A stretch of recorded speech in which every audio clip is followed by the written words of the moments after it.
Dream ఏదైతే ఉందో అది ఫుల్ఫిల్ చేయాలి అని చెప్పేసి సెప్టెంబర్ నుంచి మేము ఒక ఎద్దుకు పగ్గాలు వేస్తారు కదా, సో అది చెప్పిన మాట వింటారా కదా పట్టుకుంటే మేము కూడా మాకు మేమే పగ్గాలు వేసుకున్నాం.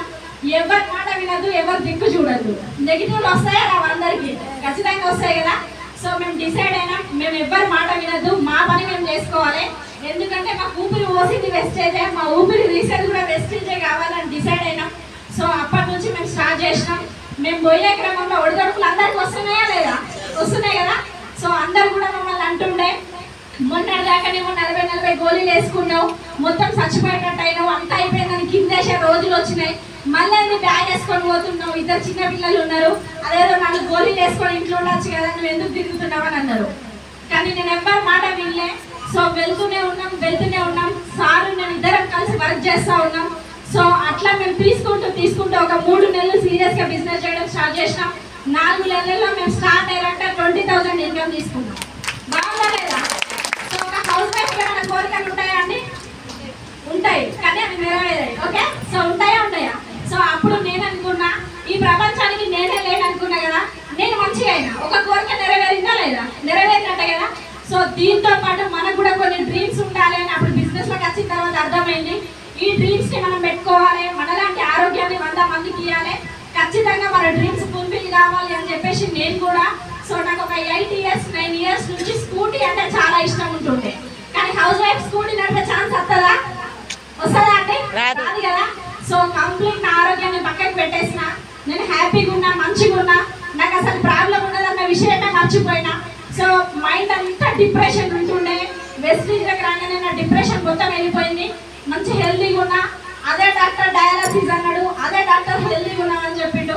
సో ఇంకేమైనా ప్రాబ్లం ఉంటుందా? ఏం లేదు కదా. హ్యాపీగా ఎంజాయ్ చేస్తున్న గ్రామం లోపల. సో నేనేం పెట్టుకున్నా అంటే నాలాంటి 100 మంది మహిళలకి మంచి ధైర్యాన్ని ఇవ్వాలి, మంచి ఉమెన్ ఎంపవర్మెంట్ తీసుకొచ్చుకోవాలి. నాలాంటి ప్రాబ్లం ఎవరికన్నా ఉంటే వాళ్ళ ప్రాబ్లం ఉన్నది అని దరిదాపులో కూడా వాళ్ళకి రావద్దు అని చెప్పేసి డిసైడ్ అయినా. సో అప్పుడు డిసైడ్ అయిన తర్వాత 3 నెలలు మిషన్ 90 డేస్ గోల్ పెట్టుకున్నాం. ఈ బిజినెస్ నుంచి కొంటే షోరూమ్ స్కూటీ కొనాలా, లేకపోతే లేదు. సో ఎంతమంది ఆటోలకు బండి నడపాలంటున్నారు? అందరికి ఉంది కదా. సో నేను కూడా అదే డ్రీమ్ పెట్టుకున్నా. సో మంచిగా అయిపోయినా. ఇంటికాడ ఉంటే ఏమొస్తుంది, ఏమన్నా వస్తుందా? ఏం రాదు కదా. సో మంచి నేను కూడా డ్రీమ్ పెట్టుకున్నా.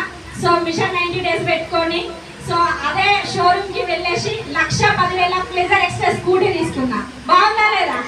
సో చూడండి ఇక్కడ అదే బెడ్ సిక్ అయ్యి, అదే హాస్పిటల్ పోయి, అదే డయాలసిస్ మిషన్ పెట్టుకొని బెడ్ మీద పడితే ఈ రోజు నేను స్కూటీ నడిపేదాన్ని. సో లేదు అంటే నాకెవరైనా ఈ బిజినెస్ వద్దు, మొన్నదాకా మంచిగా లేవు కదా, మంచిగా రెస్ట్ తీసుకో అని చెప్పి నేను ఆగి ఉంటే ఈ బండి నేను నడిపేదన్నా. సో మీరు ఒకసారి ఆలోచించుకోండి. మీకు మీరే మంచి బండి మీద మీరు కూర్చున్నారు, మంచి చుడీదార్ డ్రెస్ వేసుకున్నారు, మంచి హెడ్సెట్ పెట్టుకున్నారు, మంచి స్మార్ట్ ఫోన్ ఉంది మీ దగ్గర, ఒక మంచి డెమో కిట్ బ్యాగ్ వేసుకున్నారు. మీరు బండి మీద జర్నీ చేసుకుంటా ఒక వ్యక్తికి కలిస్తే ఎట్లా ఉంటుంది లైఫ్? ఎట్లా ఉంటుంది లైఫ్? మరి మనం ఎందుకు చేయొద్దు? ఓకే. సో ఒక హౌస్ వైఫ్ తో అవుతుందా కాదా? ఇది నాతో నేనప్పుడు మీద కూడా అవుతుందా కాదా? సో నాకు కూడా 8 సంవత్సరాల నుంచి ఉంటుండే కదా. ఏంటిదంటే మేము ఉండేది హనంపేట సిటీలో కదా. సో అందరు లేడీస్ బండి నడుపుతుంటే వామ్మో వీళ్ళందరూ బండి నడుపుతారు, నేను కూడా నడపాలి అని చెప్పేసి రోడ్డు మీద నడిపేటోళ్ళని తిట్టుకునేదాన్ని. ఎందుకంటే అప్పుడు కళలు కనడం తెలియదు, వెస్టర్న్లకు రాకముందు అవి నెరవేర్చుకోవడం అంతకంటే తెలియదు. సో కళలు కంటున్న క్రమం లోపల వెస్టర్న్లకు వచ్చినాక సార్ అడిగినారు, మీకు ఫస్ట్ డ్రీమ్ ఏముందో రాసుకోండి అని అన్నారు.